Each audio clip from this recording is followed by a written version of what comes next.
Hello friends, today we will discuss the concept of or the techniques of the Northern blotting techniques और साथ में हम उसके mechanism भी देखेंगे। तो जैसे कि हमने लास्ट वीडियो में ब्लॉटिंग क्या होता है वो भी ठीक से देख लिया था, सदर्न ब्लॉटिंग हमने एकदम डिटेल में स्टडी भी कर लिया था। तो आज हम देखेंगे नॉर्दर्न ब्लॉटिंग, जिसको हम आरएनए को डिटेक्ट करने के लिए यूज़ करते हैं। आरएनए की जगह हम इसको जीन एक्सप्रेशन भी बोल सकते हैं।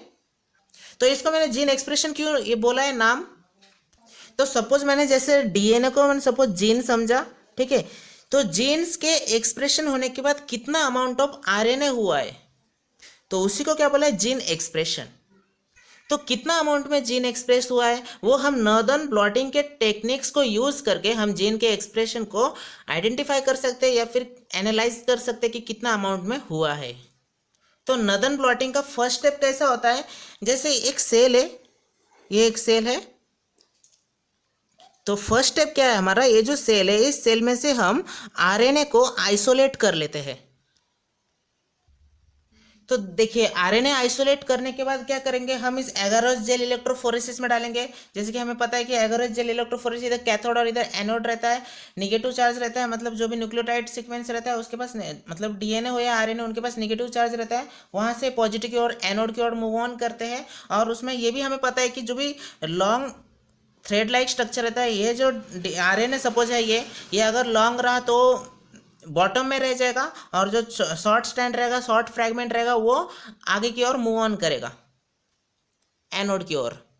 तो जो हमने ये जो आरएनए का जो आइसोलेट किया हुआ है, आइसोलेट किया हुआ आरएनए इसमें डालेंगे। इसमें डालने के बाद ये निगेटिव से पॉजिटिव की ओर मूव ऑन करेगा। प्लस इसमें आपको दिख रहा है फॉर्मेल्डिहाइड भी ऐड किया है। फॉर्मेल्डिहाइड का क्या काम है, अभी सपोज ये जो आरएनए है, आपको आरएनए का स्ट्रक्चर मालूम है कैसे रहता है, इस तरह का आरएनए का स्ट्रक्चर प्रेजेंट रहता है।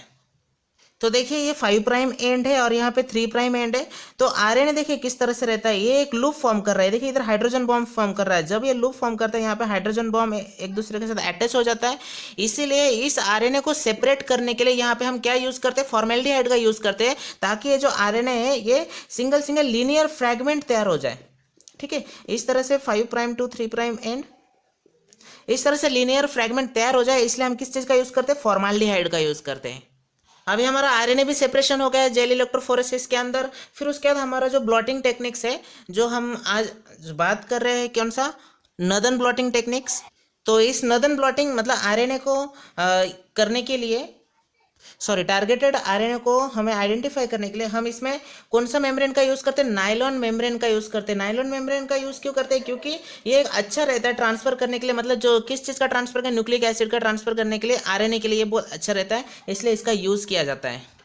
तो आप देख रहे हैं ये जो नायलॉन मेम्ब्रेन है, ये मैंने यहाँ पे ग्रीन कलर से दिखाया है, जो हमारा ब्लॉटिंग टेक्निक्स में दिखाया है। ये ब्लॉटिंग टेक्निक्स में आपको पता है, लास्ट वीडियो में आपको बताया था डिटेल में कि ये ट्रांसफर बफर होता है। ये ग्लास रहता है ब्लैक कलर का जो दिखा है, अंदर ट्रांसफर बफर रहता है, उसके ऊपर जेल रहता है। जो जेल हम यहाँ से लेते हैं, ये एगारोस जेल, वो जेल यहाँ पे पुट किया रहता है। उसके ऊपर एग्जैक्ट जेल के ऊपर ही हमारा मेम्ब्रेन रहता है। यहाँ पे हम कौन सा मेम्ब्रेन का यूज़ करेंगे, नायलॉन मेम्ब्रेन का यूज़ करेंगे, जो हमने यहाँ पे दिखाया है। तो नायलॉन मेम्ब्रेन का यूज़ करने के बाद कुछ वाटमैन पेपर रहता है 3 to 4 लेयर में। उसके बाद हमारा पेपर टॉवेल स्टक रहता है, मतलब बहुत सारे पेपर टॉवेल रहते हैं। फिर उस पेपर टॉवेल के ऊपर हमारा वेट रहता है। वेट ऊपर से प्रेशर डालता है, तो नीचे से जो बफर सॉल्यूशन है वो ऊपर की ओर मूव ऑन करता है। और जैसे ही, मतलब कुछ टाइम के बाद, जैसे ये जो पेपर टॉवेल है ये जब वेट हो जाता है, तो समझ में आ जाता है कि हमारा जो मेम्ब्रेन है उसमें आरएनए का जो ये प्रिंट है वो लग चुका है।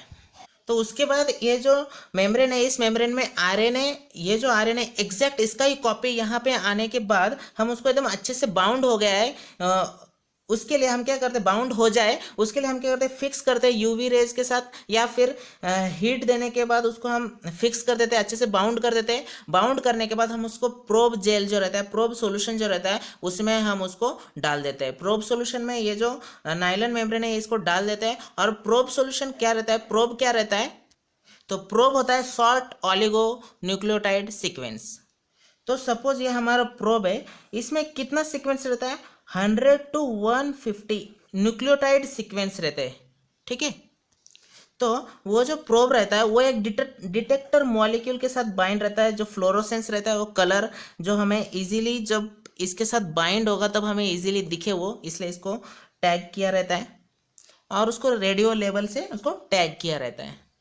और ये प्रोब क्या रहता है पता है, और ये जो हमारा जीन ऑफ इंटरेस्ट रहता है ना, उसका कॉम्प्लीमेंट्री सीक्वेंस रहता है। कॉम्प्लीमेंट्री सीक्वेंस मतलब क्या, मतलब जैसे ये जो हमने आरएनए आइसोलेट किया है, इसमें कुछ टारगेटेड आरएनए रहता है, मतलब इतना पार्ट हमारा टारगेट रहता है, लेकिन हमें पता नहीं रहता है। ये टेक्निक करने के बाद ही हमें वो आइडेंटिफाई होगा ना, इसलिए तो हम ये टेक्निक कर रहे हैं। तो वो टारगेट यहाँ तक आ गया है, ठीक है। वही टारगेट इसमें ये करने के बाद तो वो टारगेट हमें मिल गया है, वो टारगेट यहाँ पे है, हमें पता नहीं अभी तक। फिर हमने उसको प्रोब सॉल्यूशन में रन किया, वो टारगेट यहीं पे है। तो वो टारगेट जब हम प्रोब सॉल्यूशन से बाहर निकलते हैं, ये जो प्रोब रहता है कॉम्प्लीमेंट्री सीक्वेंस रहता है। कौन सा, वो जो टारगेट जो आरएनए है, उस आरएनए का कॉम्प्लीमेंट्री सीक्वेंस रहता है। अगर यहाँ तो फिर वो क्या होता है, वो प्रोब मॉलिक्यूल कहाँ पे जाके बाइंड होता है, तो वो जो प्रोब है वो यहाँ पे आके इसको डिटेक्ट करता है और यहाँ पे आके बाइंड हो जाता है। और जैसे बाइंड होता है हमें पता चल जाता है कि ये रेडियो एक्टिव लेवल क्या हो रहता है। और फिर ये जो और बहुत सारे प्रोब रहते हैं इसमें, ये जो बहुत सारे प्रोब रहता है इसमें, फिर इसके ऊपर जब हम ये रन होता है इसके आगे से, तो ये सब नीचे आ जाता है। कब आ जाता है नीचे सब, जब हम इसको एक बार वॉश करेंगे। तो आपको समझ में आया यहाँ तक। तो और एक चीज़ बताना भूल गया, ये जो प्रोब रहता है ये हम खुद डिज़ाइन करते हैं या फिर इसको मार्केट में से परचेस करके लाते हैं। ये क्या ऐसे मार्केट में नहीं मिलता है, ये जहाँ पे मिलता होगा वहाँ से हम इसको परचेस करके लाते हैं, या फिर इसको हम खुद से ही डिज़ाइन करते हैं। तो जैसे सपोज है ये हमारा प्रोब है, तो ये जो प्रोब है, ये प्रोब हम कहाँ से डिज़ाइन, कैसे डिज़ाइन करते हैं, डीएनए से, डीएनए का ही सीक्वेंस को हम डिज़ाइन करते हैं। सपोज ATGC, तो इसको हम डीएनए से ही डिज़ाइन करते हैं। और ये जो टारगेटेड मतलब ये जो हमारा जो प्रोब है, ये प्रोब को डिज़ाइन करने के बाद ये प्रोब क्या करेगा, ये जो भी हमारा इस नायलॉन मेम्ब्रेन में आया रहेगा उस तरह का सीक्वेंस वो सर्च करेगा।